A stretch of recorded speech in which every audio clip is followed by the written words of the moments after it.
But yeah, so first episode, I just had this conversation with you I had a conversation with you, just like a few weeks, of how your history, the one that you guys are being taught, even in the early 2000s, is so phenomenally different from what we taught. So it's like, you know, a South Africa that we are unaware of, and we know a South Africa that you are unaware of, right? And I just like to have this conversation to basically move and say, these are the holes that are in my history. This is what I've experienced and what I don't know. And this is what you've learned, which I don't know. Basically come up with a more fuller picture. But you know, we're not going to do all history, like, you know, what happened in 982 at a battle of Khoisan and Zulus, what. Not going to go that far. But I must just say, I've got 1.5 guests. The one is this lovely lady, this one, no? She had a nice ring, but she lost it. Unfortunately, yeah, she had a nice ring, but she lost it. I think the airport for a very nice one. I'm very sorry. No, it's fine. It's not me. You didn't lose it. Because I give it to you, then you become mine, and the ring becomes yours. Yes. Yes. But you still have me, but I don't have Yes, you. it's fine. So me, I didn't lose anything. I lost nothing when I lost the ring. I lost the ring. I still have the person. But these are very, very smart people. It's Beatrice off camera there. We've seen her once. We're never going to see her again, apparently. But two very, very, very intelligent ladies. I'm talking about those people that skip grades in schools. No, not just the ones that are clever that get distinctions and we see them in newspapers. No, these are people that were so smart. They said, listen, you are in grade 2. But from these last 2 years, we can see that grade 4 is small waters for you. So we're sending you to the next level. How many people know people like that? To be quite honest, you guys are the first people that I've met that are that smart. Like really that smart. This is like insanely smart. Especially with government and private schools. So people want the man. They want you there for 12 years so they can get 12 years of school fees. Now when you keep skipping, they're like, no! We want you to run the You're full doing course. 10 years instead of the full 12. Exactly. So you are chipping the system, you know? So these are really, really smart ladies. And that's why I thought there would be no one better than to have you guys here for this type of conversation.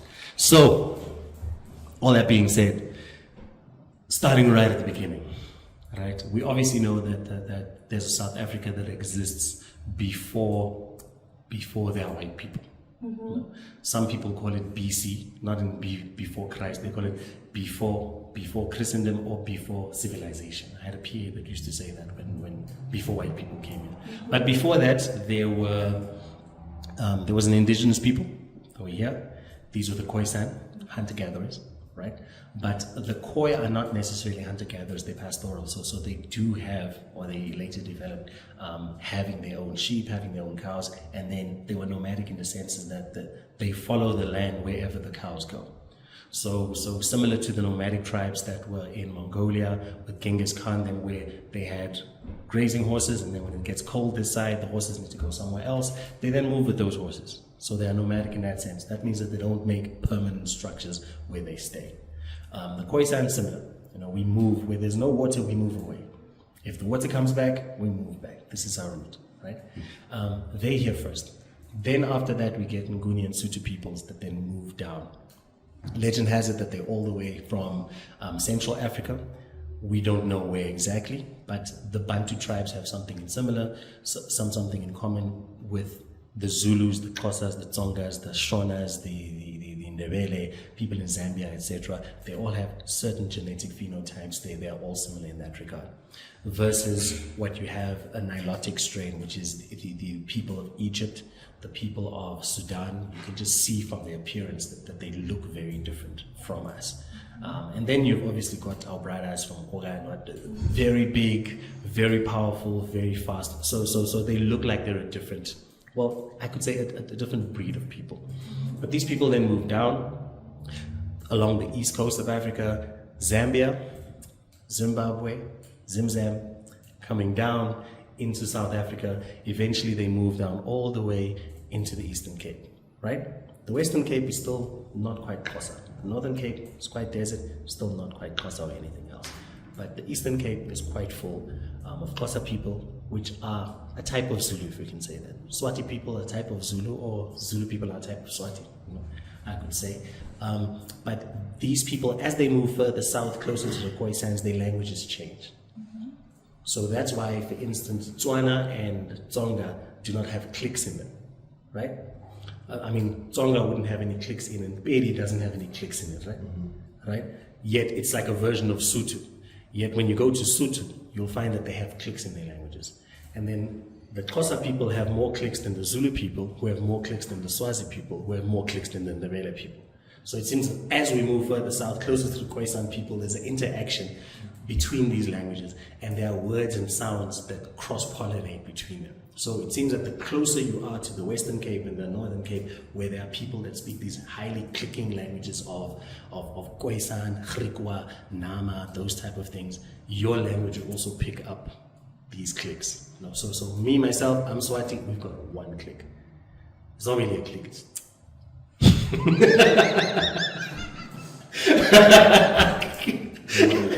for those people abroad that are listening, they were expecting something much more. They're like, okay, fine, if you're going to keep one, at least keep the main one. Then you get to Xhosa and there's, you know, all of these different ones. When you hear people speak Khoi, like the San and those Griqua type of languages, right? So it shows that as they moved, they interacted with each other and these languages cross-pollinated. Is this part of your history so far that you've learned at school?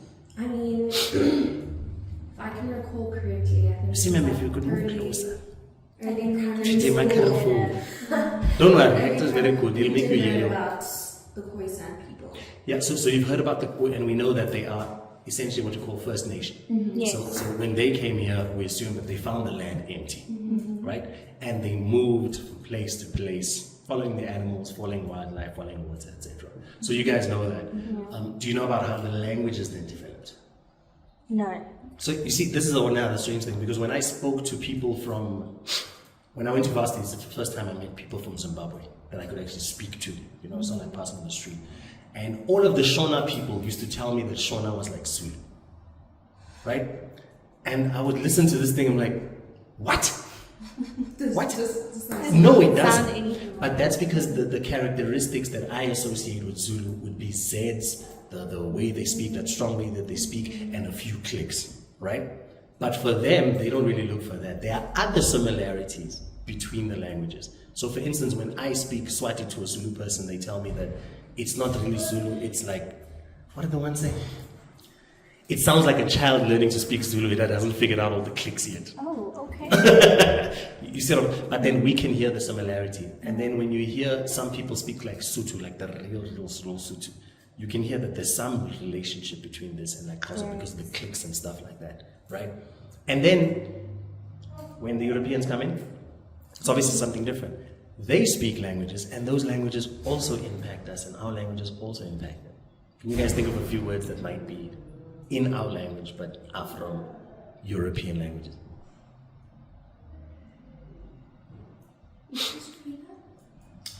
Words that are in African languages that seem to have roots that are from European languages. Languages that we know of, African languages. There was one, but I think I forgot. I remember we were driving back from, I think it was George or Glasgow, one of the two, and it was you were speaking about your grandmother and how she would say a certain word, but we wouldn't know. I forgot what that word was. You even spoke to Dean about it. Do you remember? Amankapan. No, not that one. There was two. I don't remember. Okay, well, it's words like amili, right? Ikofi, tea, Yeah. right? These type of things. There are some words that people have, like mali. It's from money. Yeah. You get cheleta is geld, right? So Jewish people and Afrikaans people refer to money as geld, but if you speak a certain dialect of Dutch, it's not geld. Like remember, and Sophie used to say sheld, sheld. No, was the sheld, and then sheld Okay, Chele, etc. So these words influence these languages because it might be a concept that you don't necessarily have in your language. Yeah. And then they cross-pollinate with each other like that. But then there are some words that African people obviously had that these ones had, right? And then there are many, some don't come to mind now, but there are many African words that then white people would have then adopted to describe certain things, right? Like it would become like a type of fanagalo. But so, for instance, if you go to a place and you see something that you've never seen in your country before, right? Like the interesting word would be like kangaroo. So there's a Polynesian guy. He comes to Australia with John Cook, and John Cook asks him, "What is that?" And then the guy says, "I don't know what you're saying," which in his language is kangaroo. Like, I don't know what you're saying. And then John Smith, Cook, then says, "It's a kangaroo." You get what I'm saying? So languages cross-pollinate with each other, but the native Australian word for kangaroo is not kangaroo, because this guy's from a different part before they got to Australia. So there's a nice interplay between languages where we learn from you, you learn from us. I'm saying you because you guys are light-skinned, but I don't mean like you're European, you're more African. Right? But there's a cross-pollination that then takes place with language, with culture, genetically. I remember there was some descriptions of Tswana people by missionaries that came to the Northwest for the first time. And they said, listen, you guys told us South Africa is a black country. Because they are coming here for the first time. They're used to Central Africans who are much darker than Tswana people and Sotho people. You know, when you walk around Lesotho and Bloemfontein, you start to see that, okay, these people are very light skinned. And then they would describe them as almost the complexion of a Mediterranean. So like the complexion of someone from North Africa or like from Southern Europe, like an Italian, you know, the ones with the brown skin. We're not talking about now where people are living inside the houses, but a browner complexion, that type of thing. That's how light these people were. And then as they are moving north, they start to realize that, okay, it's not just black here. Yes, there are dark people, but there are brownish people, there are different complexions of people, and you see that tribes sometimes have different complexions, where you get maybe the Tsongas are a bit darker in general than what the Vendas might be in general, just making an assumption, or what the Sothos might be in general. So that's what they find when they get here. 1652, Jan van Riebeeck shows up. Everyone knows Jan van Riebeeck at least. Yes. That was taught you. And he comes here from, what's that company? VOC. The Fair West Indies Company, the Far East. It's a Dutch company, but it's a Dutch Far East company, which is actually trying to move stock from India and the West Indies, India and East Indies, all the way around the southern point of South Africa, into Holland, the Netherlands, Germany, etc., etc. That's his mission, and he's just coming here just to make a waypoint. He doesn't want to live here. Nobody wants to live here. They just think that we need a halfway point so that when you're sailing from Europe, you can come refuel here, have some fresh water, get something, and then move off. Move off to India or to Madagascar, etc. But some guys like it. You know?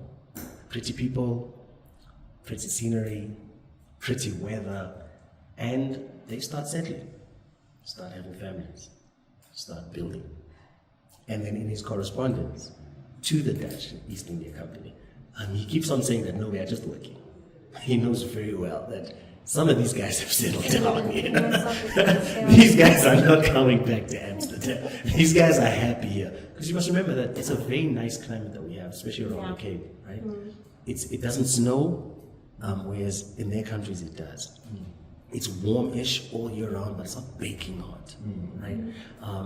It's wild, so there's space for you to explore. It's not as congested as Europe, where there's so many people in a small city. You're actually free to roam. It's a very nice place to be.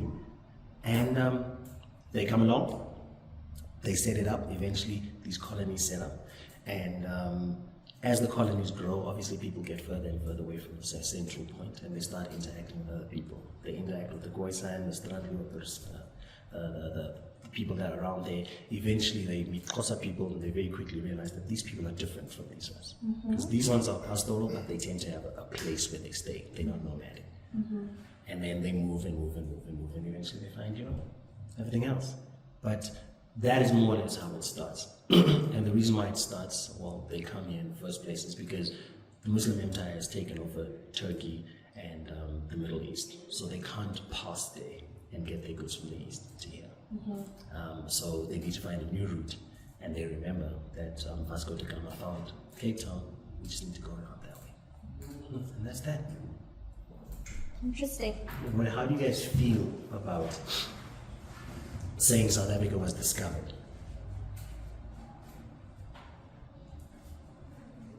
How do you feel? I see, but how do you? Because I know that a lot of younger people feel like, no, we've always been here. We haven't really been discovered because you can't discover something I that. agree with that notion already. Yes, you can't discover. It's like you're saying you discovered me. Yes, I've always and I've been. always been here. Yeah. Yes. Yes. I think I share the same sentiment. I think we've I think I always also been agree here. with that. And this is why the concept of this is our land. This is our land because we've been here. Remember, even when we were colonized, there were people there at the time. So I just think, I don't know what word to use, but I don't think discovering us Would be the right I word. think you bring up a nice issue there. You say, this is our land. our land. Okay. For you to say this is our land, you need to have a concept of public or private property. Right? So it's because either my land, which is private property, or it's my tribe's land or my people's land. You understand? Which is maybe public property. But then so the Romans say that there's there is res publius, which is public property. It's for the Romans, right? And then there's res nullius, which is property that does not have an owner, so it doesn't belong to anybody. So if you look at, let's say, like the Khoisan, for instance, who are nomadic, they don't have a place. So one of the first reasons they had conflict with like Dutch settlers, for instance, is because Dutch settlers put up fences. And then Nkoi would just go past it like it's an obstacle, like it's a rock or a tree or whatever. And they will say, it's my land. What do you mean it's your land? It's public. That's not even it's public, it's everyone's It's everyone's land, It's exactly. everyone's land. Do you understand what I'm saying?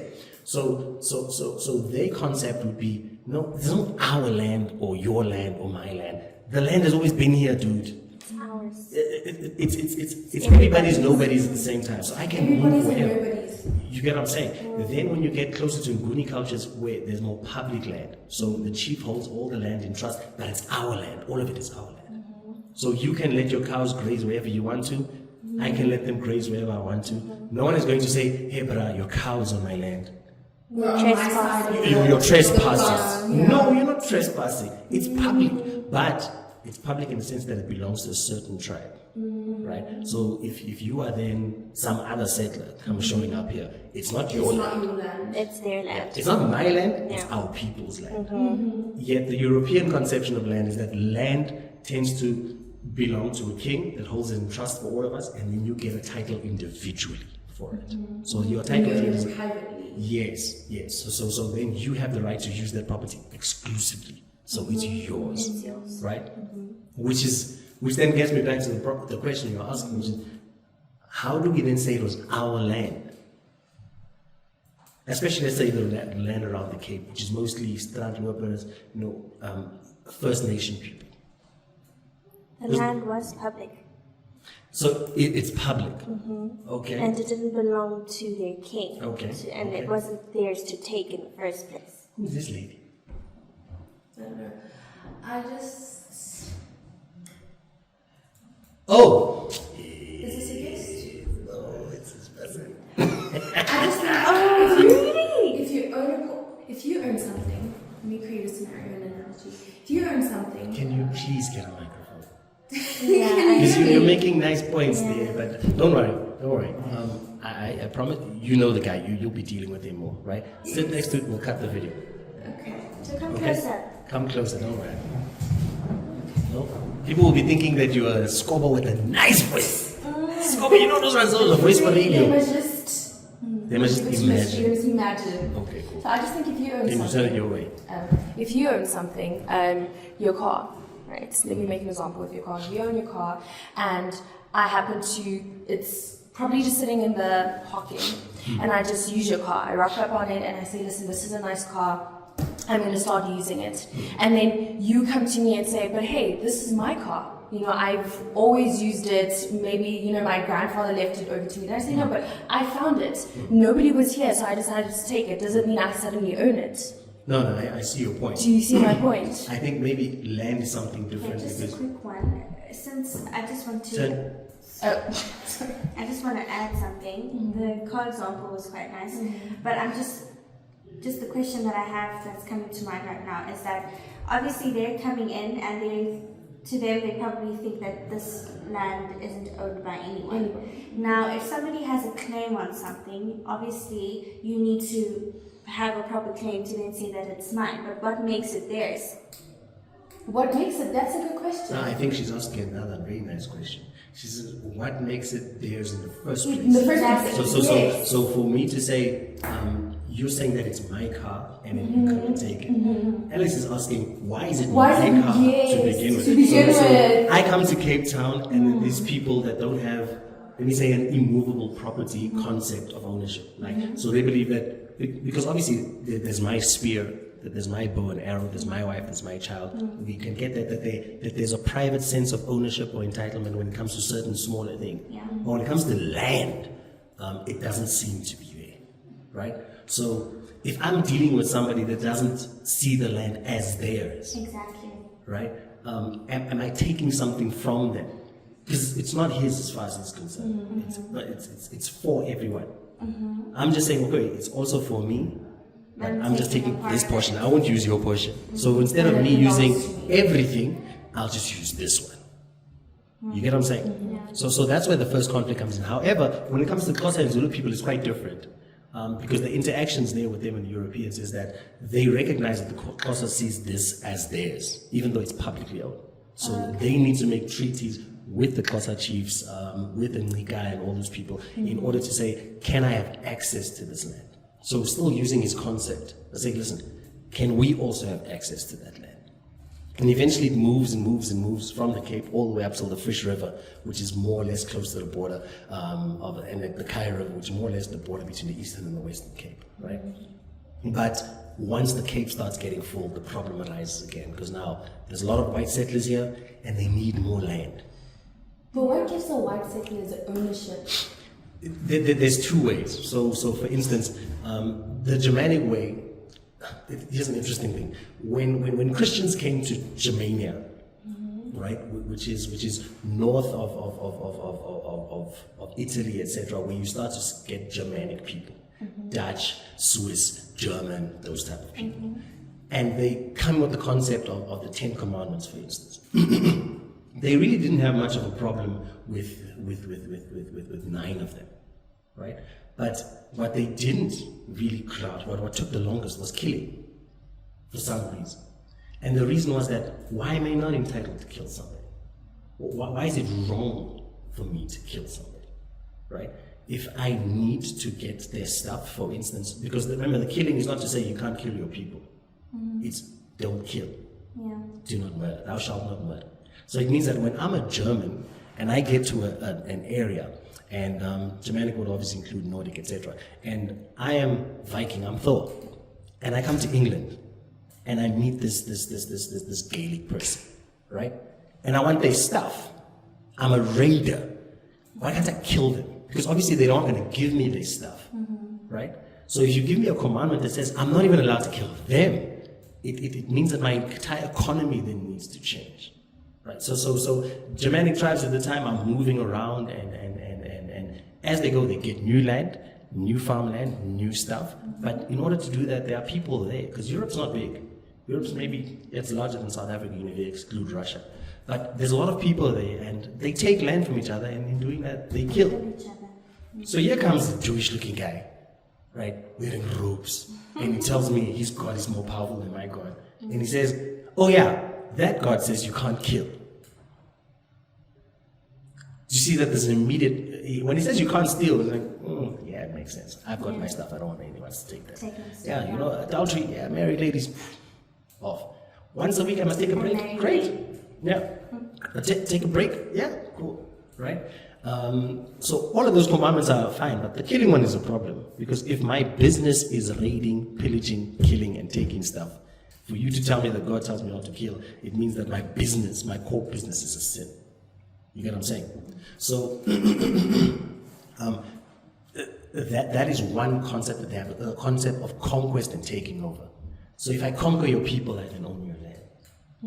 So if I fight with you over this piece of land and you lose, it becomes mine. Yours. Yes. So when Alexander the Great leaves Macedonia and he goes past Israel and he goes into Egypt and all the way to the Indus River, he's not saying that, okay, I'm buying this from you, Persian, or buying this from you, Egyptian. It's mine now. Yeah. It's my empire. So the land is mine. You pay taxes to me. So you see, that concept that they have is obviously a concept that they then transfer over here. That listen, there were Khoisan people here. There were Xhosa people here. We beat them. So this area is ours.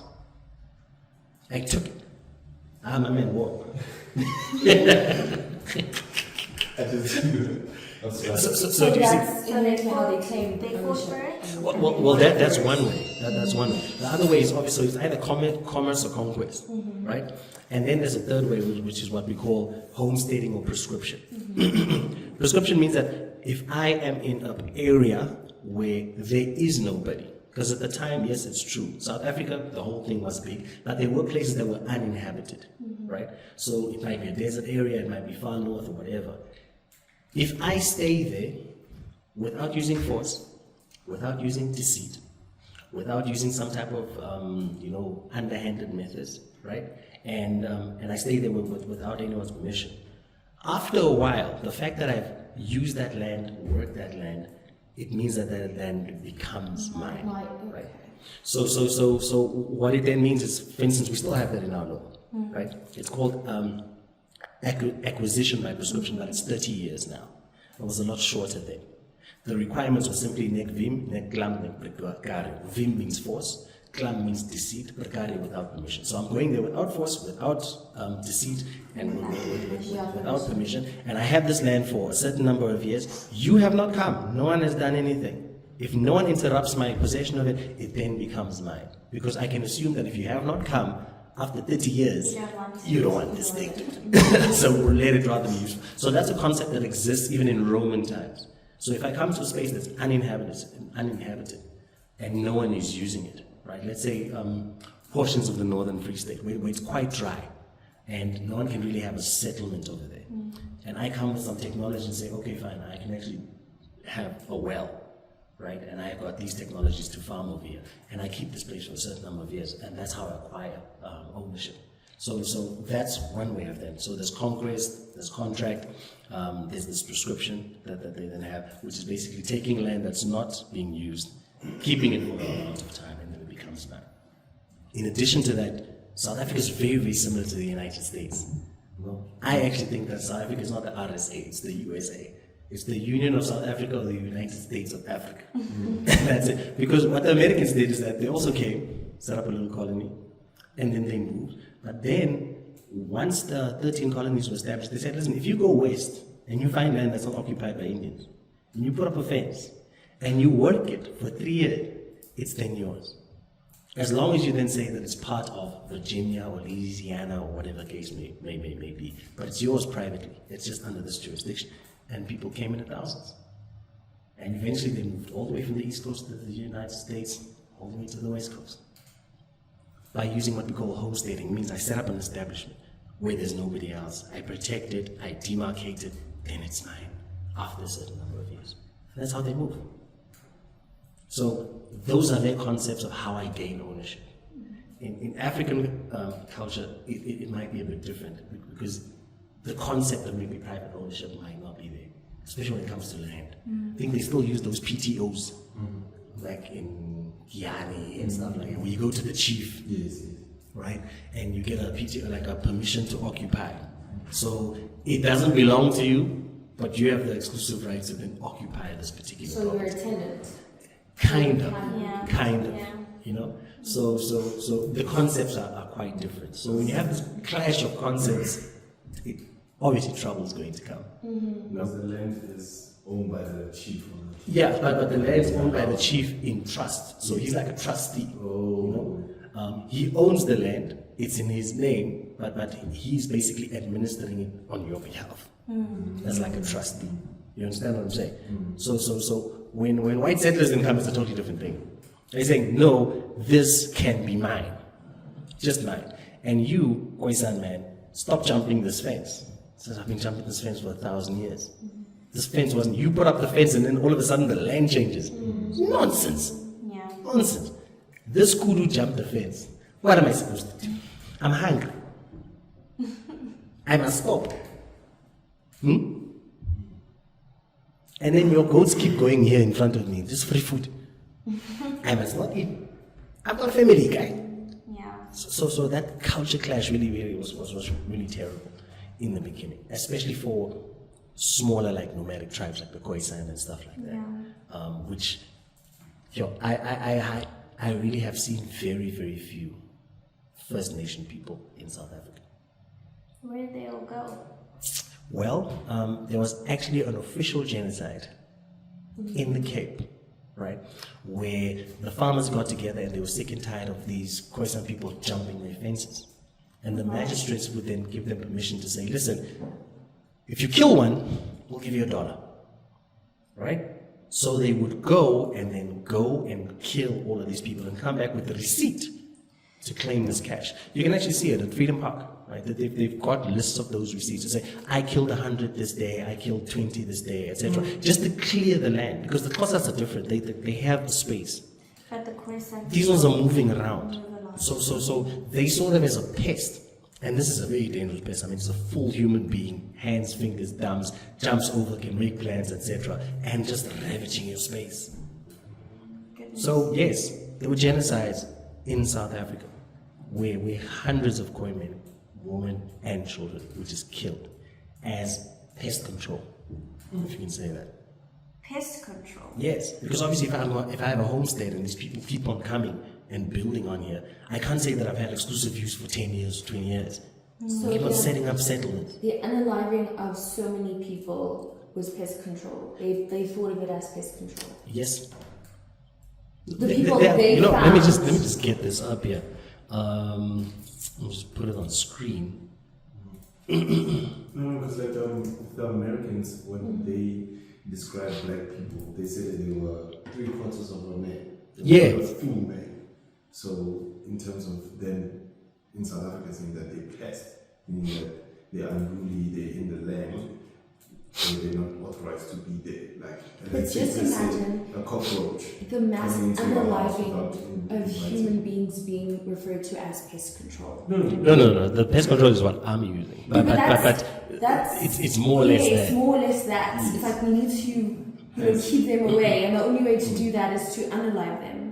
I mean, like hands, like that's what you do with the cockroach. Yes, Yeah. you do it, or what you call fumigation. Yeah, rats and what. Yeah. You So, fumigate the here we area go, to study. clear them all out. That way you don't have any of So you guys haven't heard about the Khoisan genocide? No. Okay. This is why this conversation is important. No. You know, this is why this I don't conversation. think anybody knows about that. If I'm being Yeah. honest. Or maybe not a unless lot of they've done people. their Also, research about it. history is a bit saturated. Like even in schools these Yeah, days, they they don't very teach. yeah such they anymore. choose what to tell and what not to teach. I think a lot of students. important things have been omitted from the syllabus and from history, like when CAPS was introduced in the 2010s and so on and so forth. Because I think history in the 90s and early 2000s was more So here we go, SA Eurocentric, history.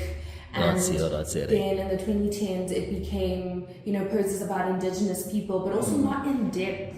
Or unless you wouldn't want to tell a grade 4 about genocide, So here we go. mass unaliving. So but being